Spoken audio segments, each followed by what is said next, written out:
Witamy Państwa bardzo serdecznie. Ja również oczywiście przyłączam się tutaj do Piotra. Bardzo się cieszymy, że Państwo znaleźliście chwilę na to, żeby przyjść tutaj i razem z nami spędzić sobie te najbliższe 40 minut. 40 minut, dokładnie. Okay. Tak. Myślę, że pewnie ja będę tą osobą, która będzie nadawała może kontekst tej całej rozmowie. Tak najlepiej.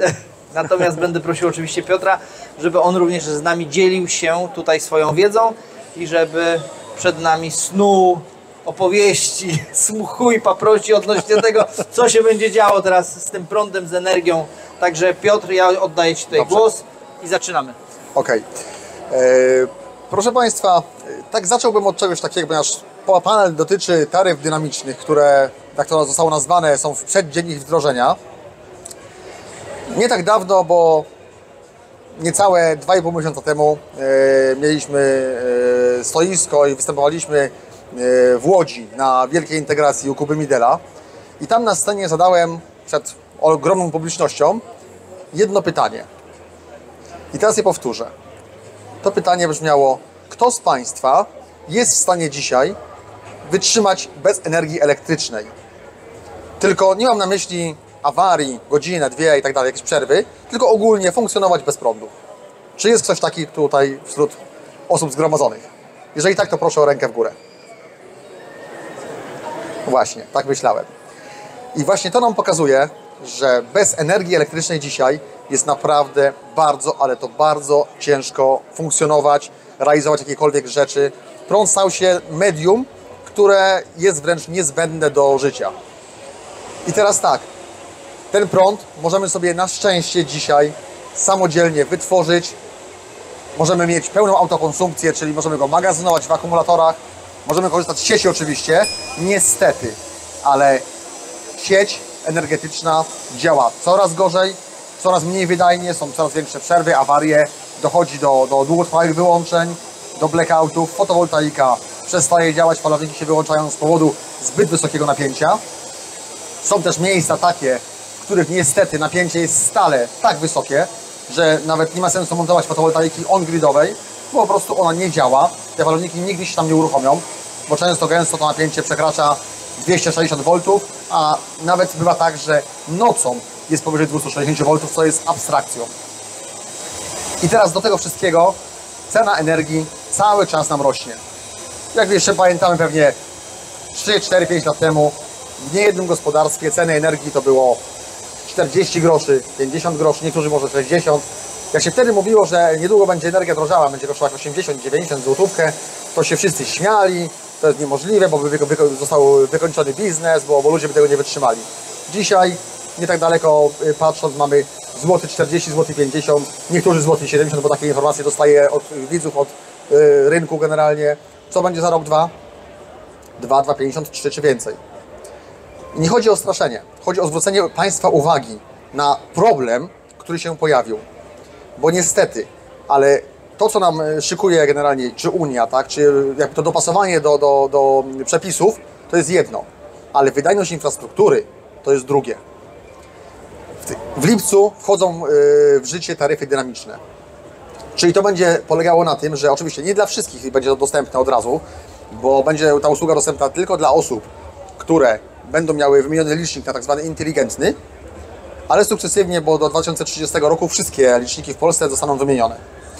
I teraz przed Państwem będzie decyzja do podjęcia, czy zostać na tak zwanych taryfach gwarantowanych, które to taryfy od lipca zostają uwolnione, to znaczy, że ceny w tych taryfach będą takie jak dla firm, czyli będzie pełna dowolność. Nie będzie czegoś takiego, że URE, czyli Urząd Regulacji Energetyki, reguluje nam te stawki, tylko po prostu zakład energetyczny, Państwa zakład powie: od dzisiaj energia w Państwa taryfie kosztuje 2,50 za kWh, a w przyszłym miesiącu będzie kosztować 3 zł.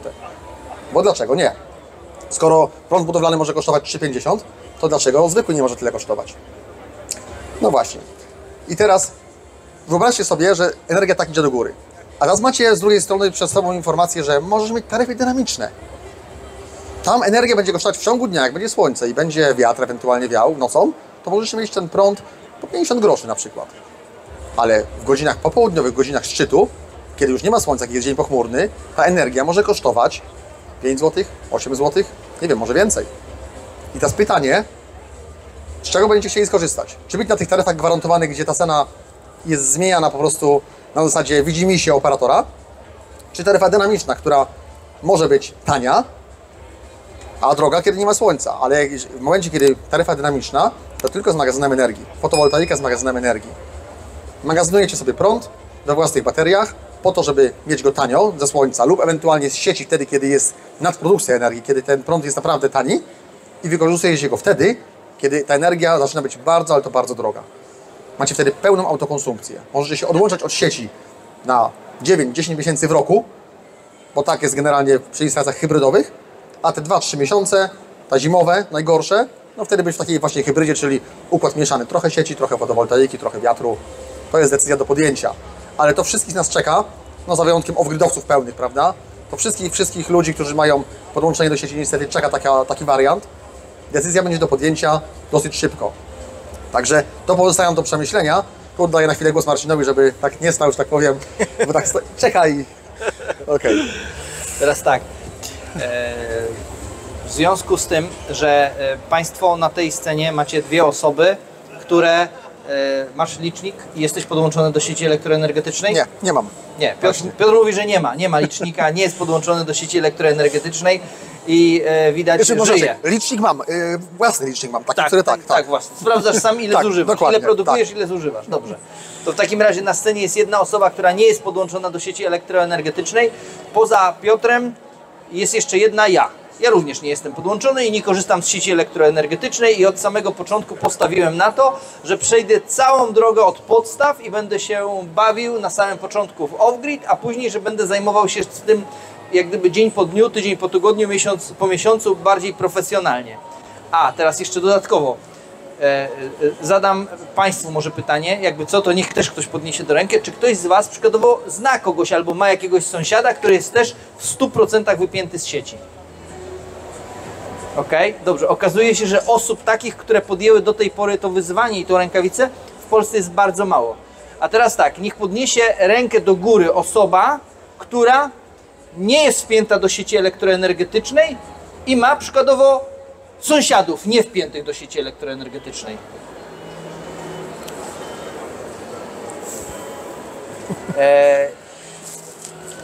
Przy pełnoskalowej budowie. Czyli czy można? Tak, można. Może to będzie takie dosyć komiczne porównanie, natomiast jak 40-paroletni przykładowo mężczyzna nadal mieszka z rodzicami, to tak wszyscy się zastanawiają, tak, czy to taka ta miłość rodzicielska, mama go nie chce z domu wypuścić, czy jak, o co tu chodzi. I może z tym prądem jest też podobnie, że my przyzwyczailiśmy się do tego, że jesteśmy wpięci w sieć elektroenergetyczną, jak taką mamę, tam żyjemy sobie w takiej symbiozie z tą mamą, tatą, bratem, siostrą, ciocią, wujkiem, tam wielopokoleniowa rodzina. Super. Tylko pytanie jest takie, czy również można by się było uniezależnić, tak? Czyli czy można iść na swoje, tak? I myślę, że to akurat by było świetne teraz porównanie. Czy my możemy iść na swoje, jeśli chodzi o kwestię sieci elektroenergetycznej? Czy można ją mieć własną i swoją? Odpowiedź brzmi... Jak najbardziej tak. Dobrze, czyli skoro już wiemy, że można, to teraz pytanie jest kolejne.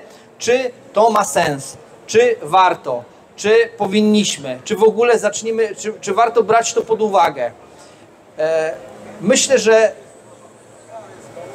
do tego wątku pasowałoby takie pytanie. Na ile dla Państwa cenna jest wolność?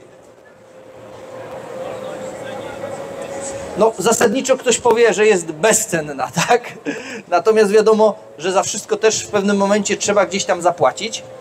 I niewątpliwie zrobienie sobie takiej własnej instalacji off-gridowej też kosztuje. Natomiast gwarantuję Państwu, że taka mała instalacja, która być może pozwoliłaby Wam na taką zabawę na samym początku, to nie są wcale duże pieniądze. I oczywiście możecie się Państwo kontaktować z Piotrem i tak samo możecie się kontaktować ze mną i czy Piotr, czy ja jesteśmy w stanie Państwu pomóc w tym, żeby chociaż nawet pierwsze kroki postawić. Mało z tym. Wpadłem na taki pomysł przy okazji inspiracji tutaj moich sąsiadów off-grid, bo oni stwierdzili, dlaczego by u nas nie zaprosić widzów, czy zaprosić osoby, powiedzmy, z targu, żeby to u nas przyjechały na takie drzwi otwarte. Dlatego jesteśmy tutaj w przededniu takiego, można powiedzieć, że ogłoszenia tego, że na początku czerwca, po Dniu Dziecka, tydzień później, piątek, sobota, niedziela, mamy zamiar zrobić takie drzwi otwarte, to już Piotra zaprosiliśmy, także na pewno będziemy Was informowali. Jeżeli by się okazało, że ktoś miałby ochotę pojechać trochę wyżej w górę na północ w Polsce, tak, to w okolicach Torunia będziemy coś takiego organizowali i będzie można na żywo zobaczyć, tak, jak to wszystko wygląda, czy to działa, czy to funkcjonuje i jak sobie radzimy. Poradziliśmy sobie przez te wszystkie ostatnie 3, 4, 5, 6, 7 lat i daliśmy radę. Mało z tym wszystkim, to jest dodatkowo jeszcze udokumentowane na mediach społecznościowych dobrego projektu. Czyli i dobry projekt pokazuje i dzieli się tymi wszystkimi informacjami u siebie na kanale. I tak samo w przypadku Piotra jest dokładnie ta sytuacja bliźniaczo podobna, tak? Czyli on również pokazuje, na jakim jest etapie i co robi. Na co warto zwrócić uwagę, jeśli w ogóle mówimy o takiej właśnie wolności, niezależności? No w pierwszej kolejności, o czym już też niejednokrotnie mówiłem, to w pierwszej kolejności potrzebujemy powietrze, tak? Bo ono jest nam niezbędne, bo już za minutę 3 byśmy mieli duży problem. Tlen. 2, potrzebujemy wodę. No bo tutaj sytuacja, może byśmy pociągnęli jeszcze kolejnych parę dni, ale ta woda, no to już okazuje się, że będzie nam potrzebna. Kolejny element to jedzenie, żywność. No i myślę, że jeżeli powiem, że tym kolejnym punktem całego programu to będzie kwestia energii elektrycznej, energii cieplnej, to jest coś, co zapewnia Państwu komfort.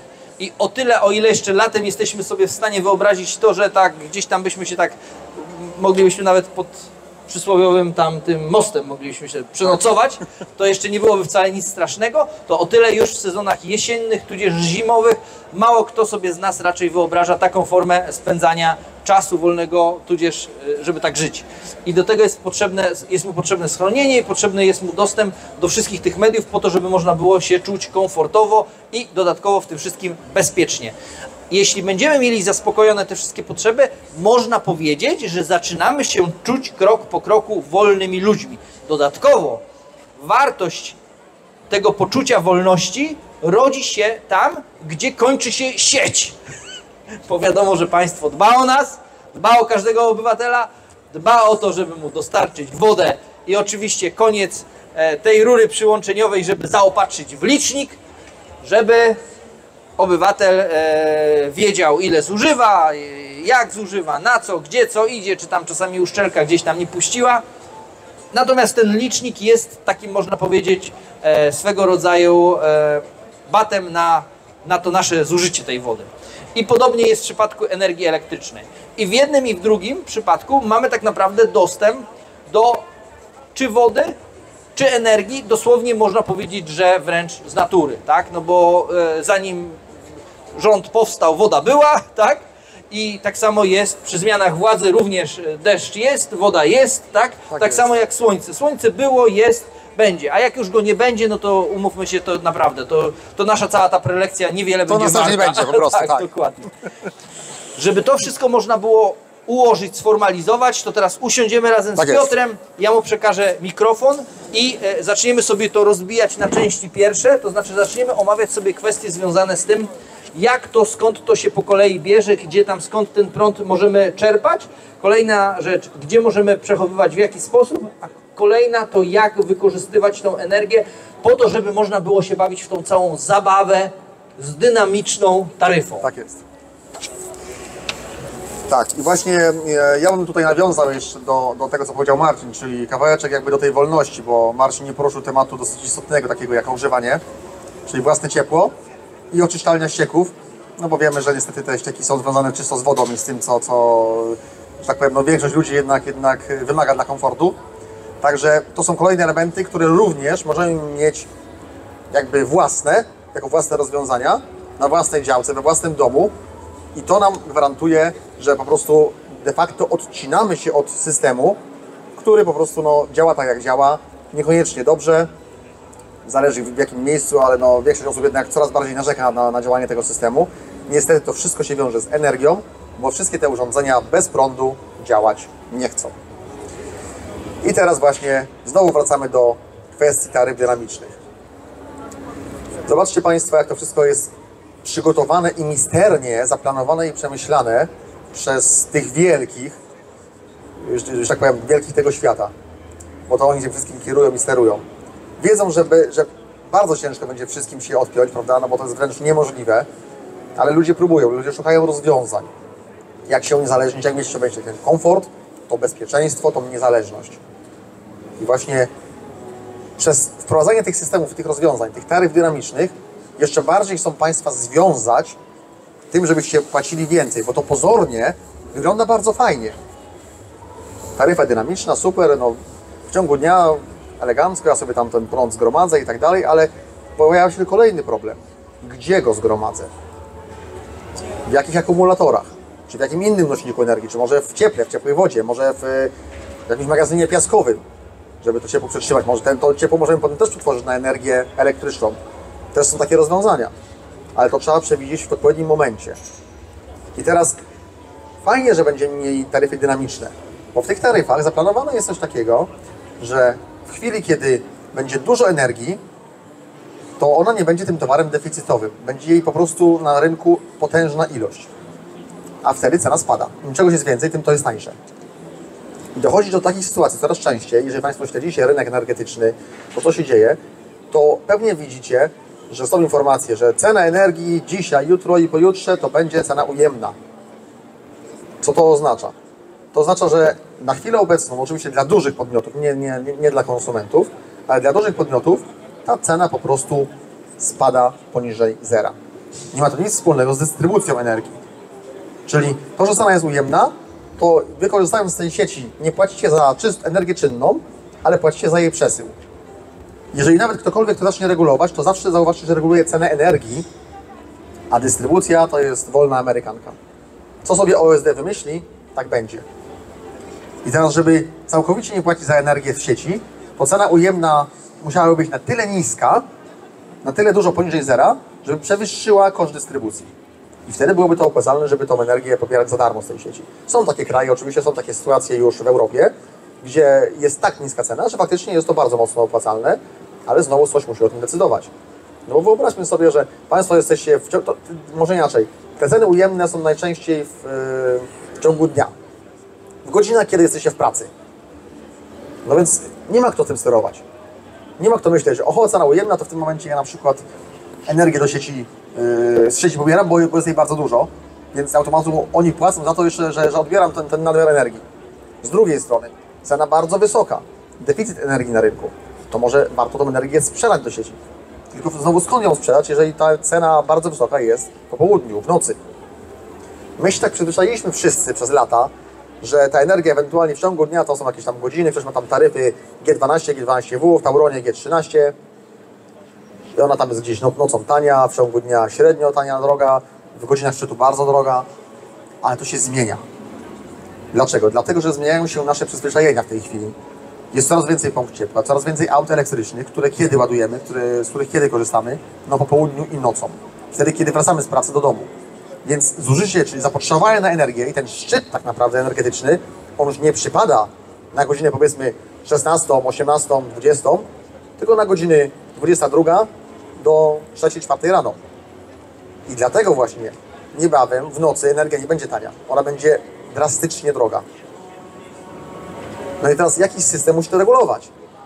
Bo chcąc energię nawet, jeżeli mamy instalację fotowoltaiczną i będziecie chcieli energię sprzedawać, tak jak teraz to robicie, zakładając, że oczywiście sieć na to pozwala, że napięcie jeszcze nie przekracza 253 V i wszystko funkcjonuje, to dopóki ceny są dodatnie, to wy tą energię oddajecie już praktycznie za bezcen, bo to jest tam 30, tam 20 parę groszy w tej chwili za kilowatogodzinę średnio opłacalne. Natomiast jak będą ceny ujemne, to za wprowadzenie energii do sieci będziecie musieli jeszcze zapłacić. No i kto będzie teraz tego pilnował? Czy cena właśnie jest ujemna w ciągu tych 2-3 godzin, czy może jest dodatnia, czy to może robić tylko system? Bo ja sobie nie wyobrażam osoby, która może siedzieć przy falowniku i takiej bajkę trzymać i patrzeć tylko, o cena ujemna, no to pstryk, nie? No cena dodatnia, no to znowu pstryk. No chyba, że sobie zatrudnimy jakiegoś lokala, który tego będzie pilnował, no ale nie wiem, czy to się będzie opłacało. Także ja uważam, że to musi robić automat.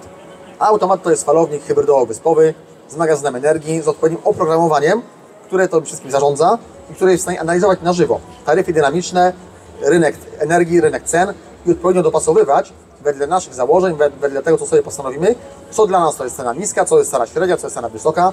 Na tej podstawie podejmuje pewne działania. Dlatego tak istotne jest właśnie to, żeby do tych taryf dynamicznych podejść z rozsądkiem i też nie w taki sposób, że za wszelką cenę z nich korzystać, no ale z drugiej strony taryfy gwarantowane, no, to jest tylko nazwa.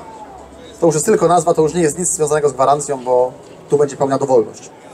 No i, że tak powiem, gdzie byśmy nie spojrzeli, tam zawsze jest kłopot. Także tutaj no, uczulam bardzo na to, co jest szykowane. Przyglądajcie się Państwo, oglądajcie nasze kanały, czy Dobry Projekt, czy u mnie Eko Niezależny. Słuchajcie live'ów, na których też dużo się o tym mówi. Zobaczcie, co jest zrobione w tej chwili. Mamy strajki rolników w całym kraju. Chcą zakazać hodowli własnej żywności.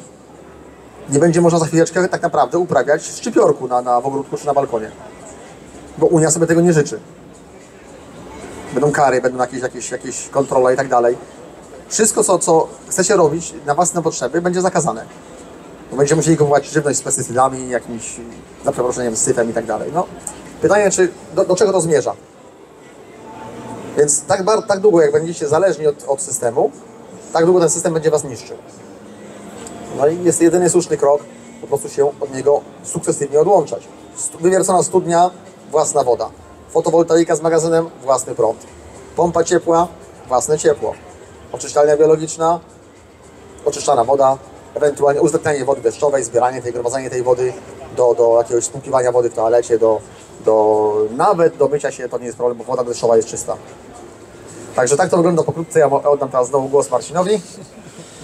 Dobrze, to w takim razie ja bardzo optymistycznie po tym, co tutaj Piotr nagadał. Zaczęło się robić politycznie. Już mówię. Żyjemy w jednym z najpiękniejszych, najwspanialszych krajów na świecie. Polacy są przedsiębiorczy, operatywni, inteligentni, mądrzy, zaradni, potrafili sobie poradzić w różnych sytuacjach.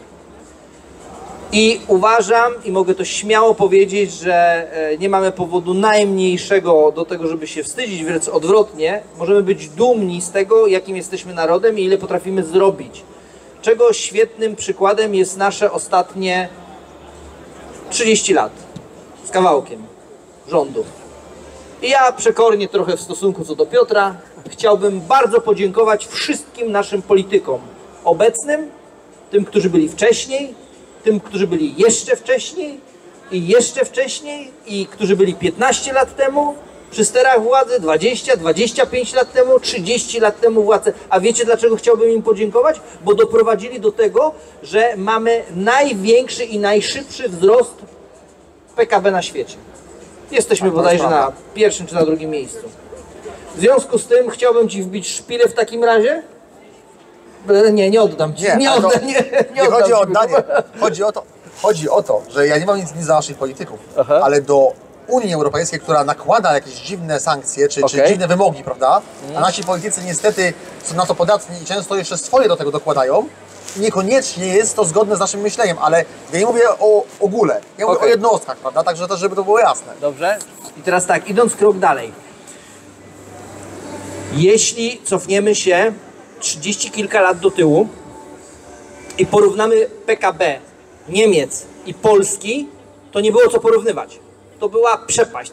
To jak gdyby w ogóle nijak nawet nie leżeliśmy na żadnej skali. Tak? Jak była skala na tym stole, to można było powiedzieć, że dużo za tą halą jeszcze jak gdyby była pozycja nasza. W tej chwili okazuje się, że zaczynamy być na tej całej skali, na tym wszystkim, zaczynamy leżeć, można powiedzieć, że na jednej przedziałce. Gdzieś na tej skali jak gdyby jesteśmy stosunkowo blisko. Tak?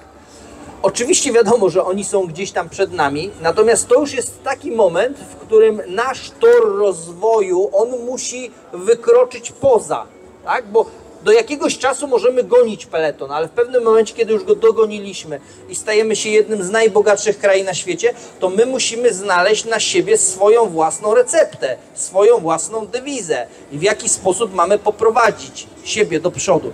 No dla Polaka nie ma nic lepszego, jak powiedzieć mu, że się nie da. Tak. To Polak mówi wtedy, jak się nie da. No to wtedy on dopiero się rusza i zaczyna działać.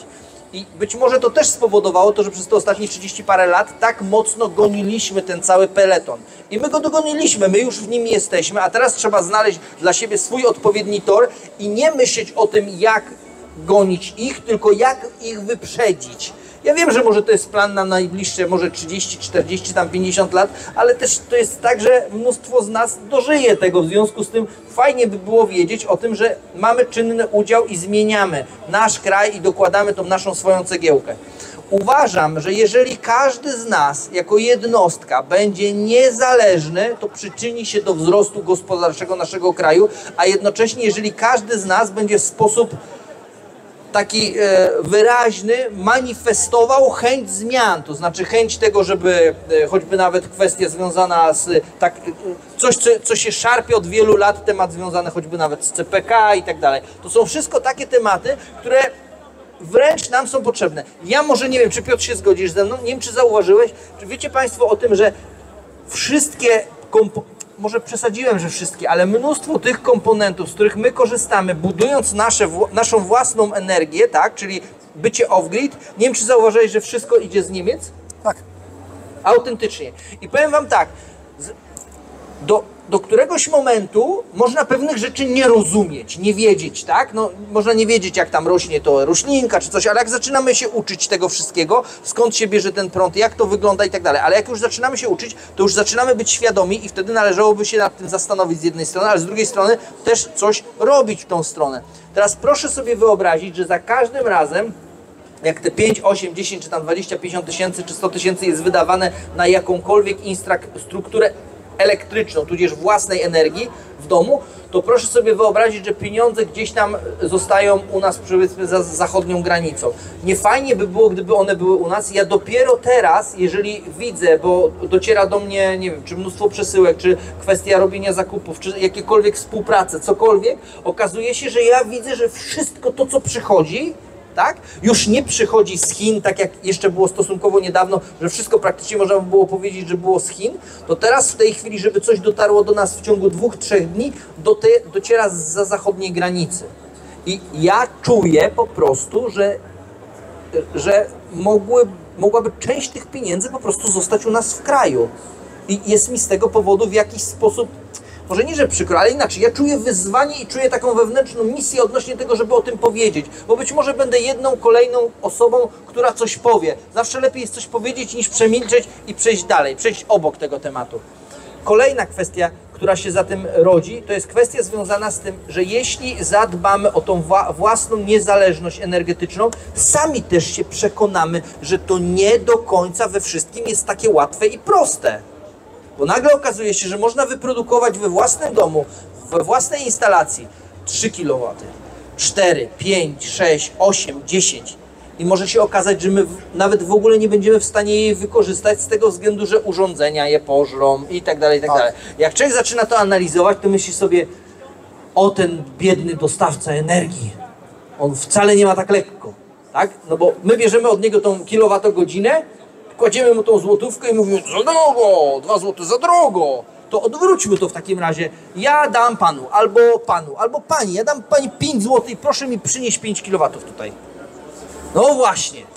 No, tak można to też porównać? Można, oczywiście. Odwróćmy Tak, to, tak. postawmy się w roli wtedy tego dostawcy energii, tak?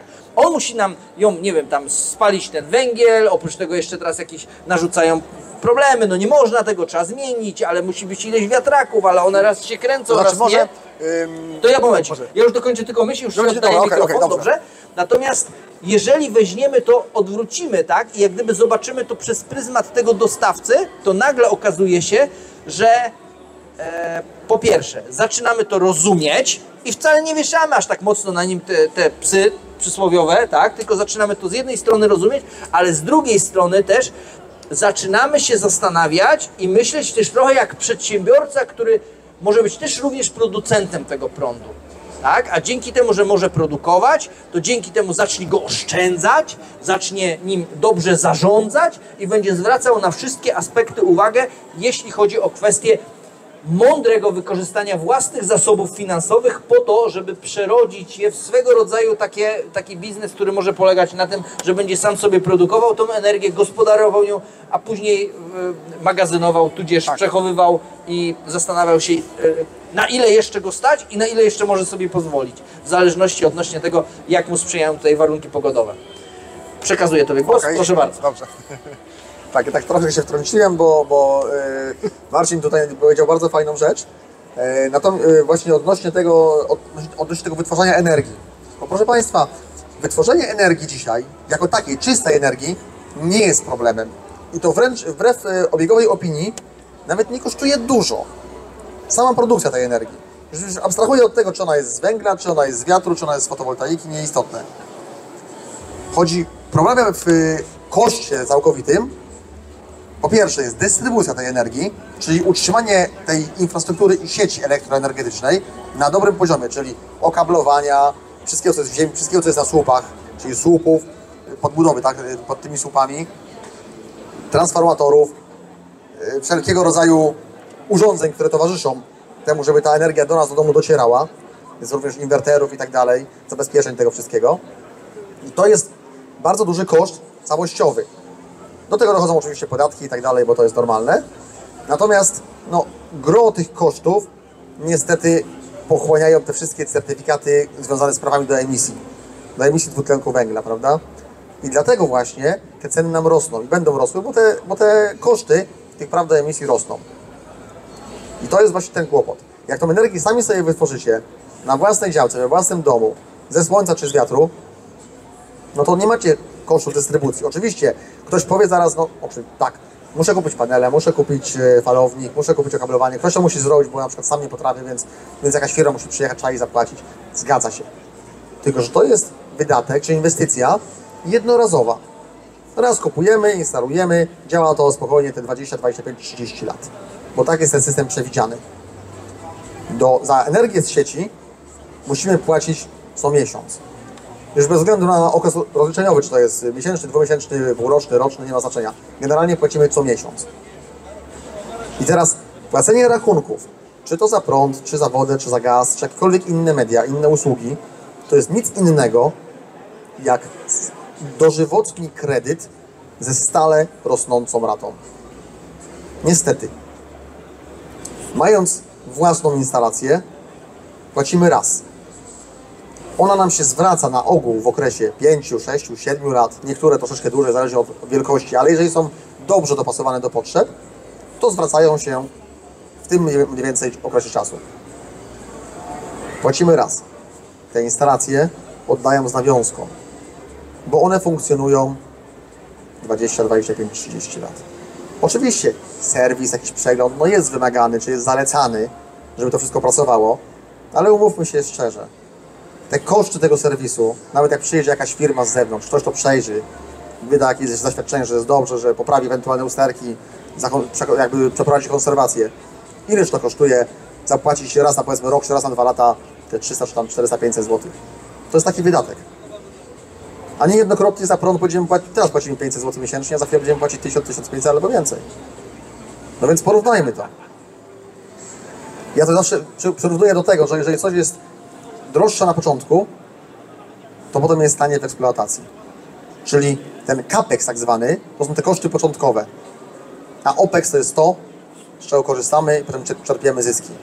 Jeżeli ktoś jeszcze potrafi wykorzystać na przykład tą energię, którą wyprodukuje we własnym gospodarstwie, czy we własnej firmie, na dodatkowe usługi, potrafi dodatkowo na przykład na nich zarobić jakoś, to jest to tylko dla niego wielki plus. Bo taka inwestycja mu się o wiele szybciej zwróci. A rozwiązań jest cała masa. Przecież można pracować w domu, można mieć jakąś firmę programistyczną, można mieć różne usługi, które możemy w domu wykonywać i zamiast tą energię czerpać z sieci, to czerpać ją z własnych źródeł.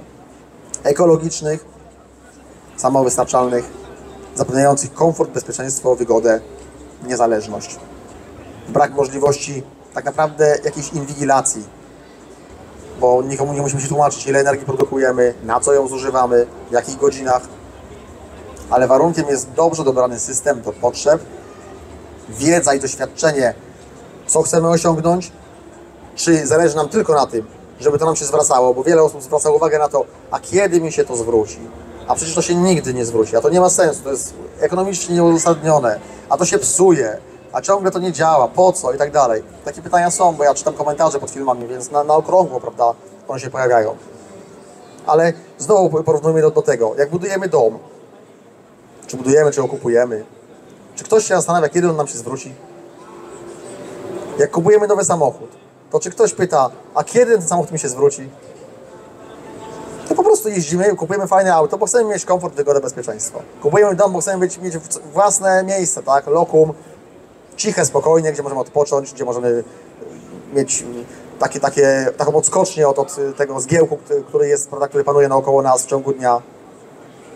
I to samo dotyczy wszelkich rozwiązań odnawialnych źródeł energii. Mają zapewnić właśnie komfort i bezpieczeństwo. Także nie patrzmy tylko przez pryzmat finansowy.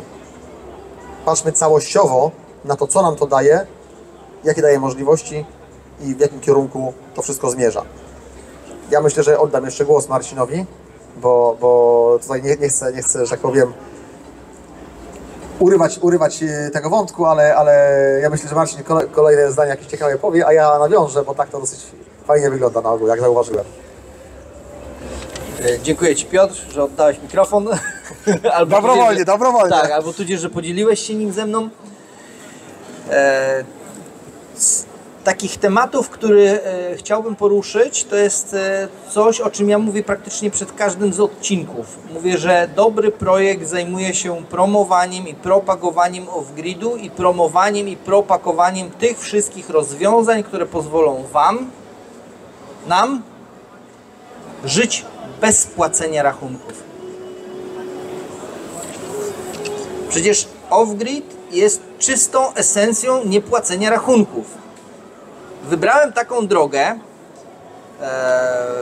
można powiedzieć, że wiele lat temu, tak, bo w 2017 roku, jeśli mówimy w ogóle o transformacji tą energetyczną, to tak naprawdę ona była już na stołach, leżała i była planowana, aczkolwiek jeszcze nikt o niej nie słyszał i o tym się nie mówiono o tym.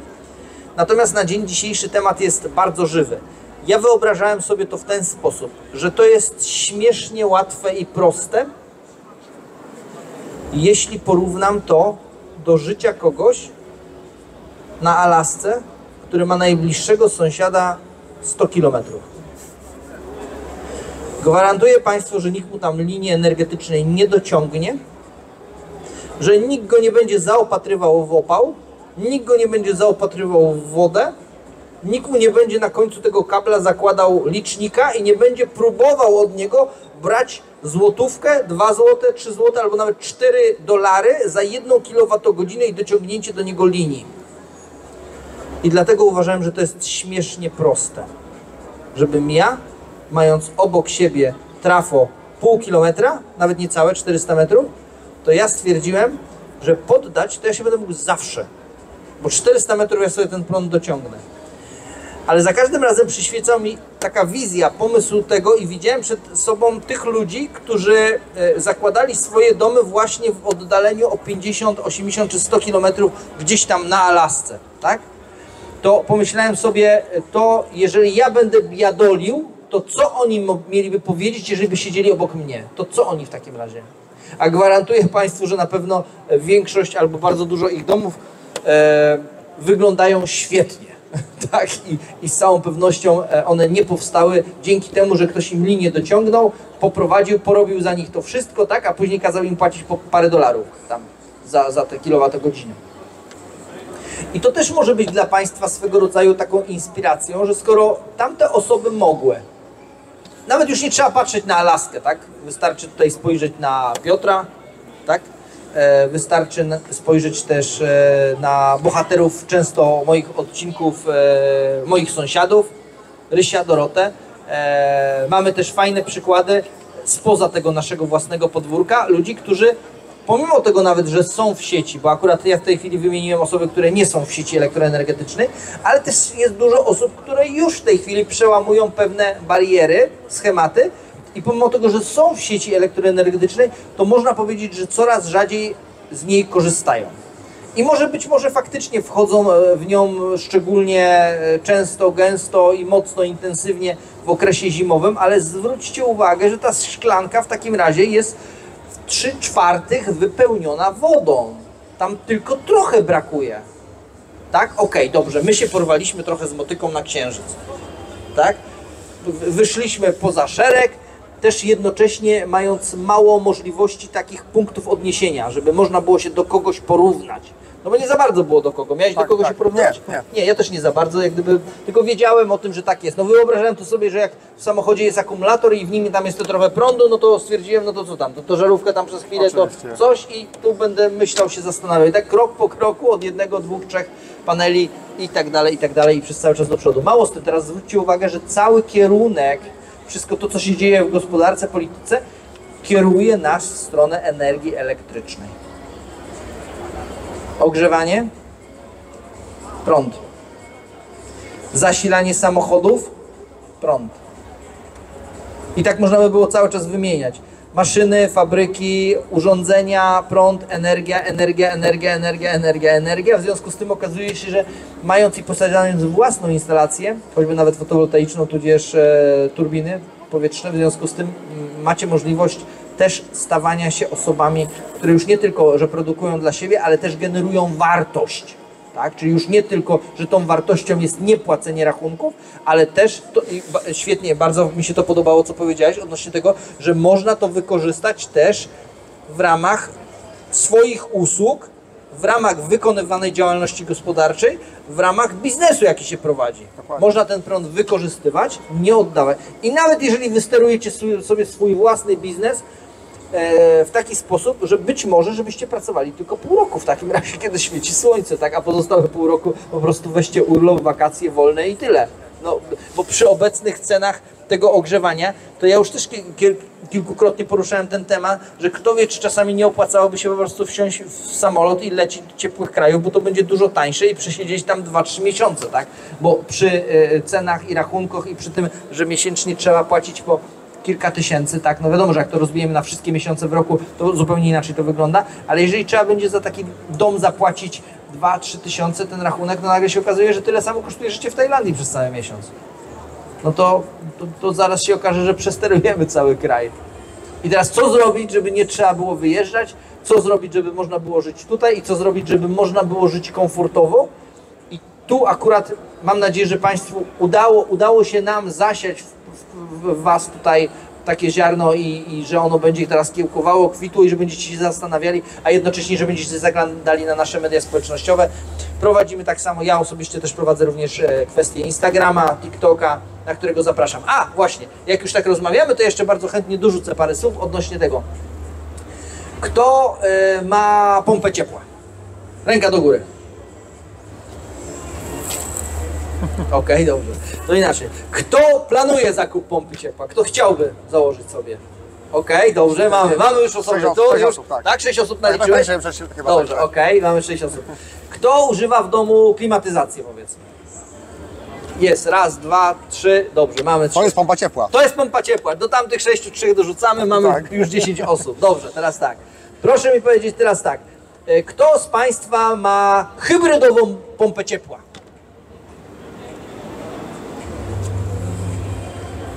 Mam hybrydową pompę ciepła, imer gazu i powiem Wam tak. Uważam, że to jest świetne rozwiązanie i bardzo bym prosił osoby, które chciałyby sobie kupić, żeby też zwróciły uwagę na to, czym będą sobie ten dom ogrzewały. Bo po pierwsze, jeżeli zasilanie jest z prądu, tam mamy prąd, jeśli chodzi o kwestię zasilania i mamy słoneczne dni, no to już jest możliwość, żeby ogrzewać to za darmo. Dokładnie. Tak czy nie? No tak. Tak, oczywiście. Oczywiście. Kolejna kwestia. Tak samo pompą ciepła jest ten klimatyzator. Mamy trochę prądu, możemy zasilić klimatyzator. Mało z tym, proszę zwrócić uwagę, że ten klimatyzator bardzo często jest nam potrzebny kiedy? Latem. Kiedy mamy słońce. Oczywiście wiadomo, że w tej chwili klimatyzację też się wykorzystuje pod kątem ogrzewania. Tak? Ale co za tym idzie jeszcze dodatkowo? I tutaj lekcja do odrobienia odnośnie tego, dlaczego osobiście ja, będąc w off-gridzie, zdecydowałem się i wybrałem choćby nawet kwestię hybrydy. Jeśli mówimy tutaj o kwestii pompy ciepła, z tego względu, że tam jest jeszcze dodatkowe źródło energii, które jest w stanie nią zasilać. I oczywiście wiadomo, że tutaj każdy z Państwa musi dobrać sobie swoje źródło ciepła, a jak sami wszyscy doskonale wiemy, to jest największe koszty w domu generuje kwestia ogrzewania. No teraz Dokładnie jeszcze dorzucą nam samochody, z tego względu, że jak się okaże, że będziemy musieli je w domu ładować i później płacić jeszcze po 2-3 zł za te kilowatogodziny, albo i może 5, to nagle się okaże, że to będzie majątek. Natomiast tak czy inaczej, należy dostosować źródło ciepła do swoich własnych, z jednej strony potrzeb, ale z drugiej strony też możliwości. I tu ważna jest pomoc Piotra czy moja odnośnie tego, żeby skonfigurować sobie swoje własne rozwiązanie, po to, żebyście Państwo mogli przynajmniej przewidzieć te wszystkie rzeczy, które są przewidywalne. No wiadomo, na niektóre rzeczy nie mamy wpływu. Było mi bardzo miło. Ja oczywiście oddaję tutaj głos Piotrowi. Zostały nam ile? 30 sekund plus minus? Tak, no mniej więcej chyba tak. Dobrze, to w takim razie bardzo Państwu dziękuję, że poświęciliście swój czas. Bardzo się cieszę, że też również uszanowaliście tutaj to, że razem możemy korzystać choćby nawet z zaproszenia targów, bo z jednej strony zaprosili oni i nas, i Państwa i pozwolili nam razem wspólnie się tutaj spotkać po to, żeby porozmawiać o wolności. Tak, proszę Państwa, bardzo serdecznie dziękujemy za to, że przybyliście właśnie. Zapraszamy wszystkich na stoisko do nas, tutaj zaraz na początku. Mamy właśnie pokazane rozwiązania falowników do pracy hybrydowo-wyspowej, do wyspowej, magazynów energii. Lada moment będzie prezentowane oprogramowanie do zarządzania tymi falownikami i tym właśnie jak zarządzać taryfą dynamiczną, jak zarządzać ceną, jak zarządzać tym, żeby te magazyny pracowały tak, byśmy tego chcieli. I na sam koniec jeszcze podsumowując, ponieważ tak mówię, o tych naszych kanałach tu wspominamy, czy ktoś z Państwa jeszcze nie subskrybuje na YouTube naszych kanałów? Śmiało. To jeden subskrybent dojdzie dzisiaj. Tak, to też Pan, tak? To bardzo serdecznie zapraszamy. Prosimy o tę subskrypcję. Naprawdę, kanał u Marcina dobry projekt, u mnie kanał Eko Niezależny. Także my tą wiedzą się chcemy dzielić z Wami właśnie. Chcemy Was edukować, pomagać, bo to jest taka nasza misja troszeczkę. Jednocześnie jest jeszcze jeden taki kanał, akurat Marcin tam parę razy był chyba, ale no, ja chyba jestem częściej, u kolegi Waldemara, Pompa Ciepła IPV. Tam co tydzień się odbywają live'y, gdzie uczestniczymy i też omawiamy różne kluczowe kwestie. Pomagamy właśnie też czy omawiamy takie tematy, które są czasami kontrowersyjne, czasami są trudne. Także można tam się do nas dodzwonić, jest numer telefonu podany, można z nami bezpośrednio porozmawiać. Także też bardzo serdecznie zapraszam, bo naprawdę warto, jest masa ciekawej wiedzy, którą chcemy właśnie Państwu przedstawić. Także jeszcze raz ze swojej strony bardzo gorąco dziękuję za obecność i zapraszam na stoisko. Do zobaczenia.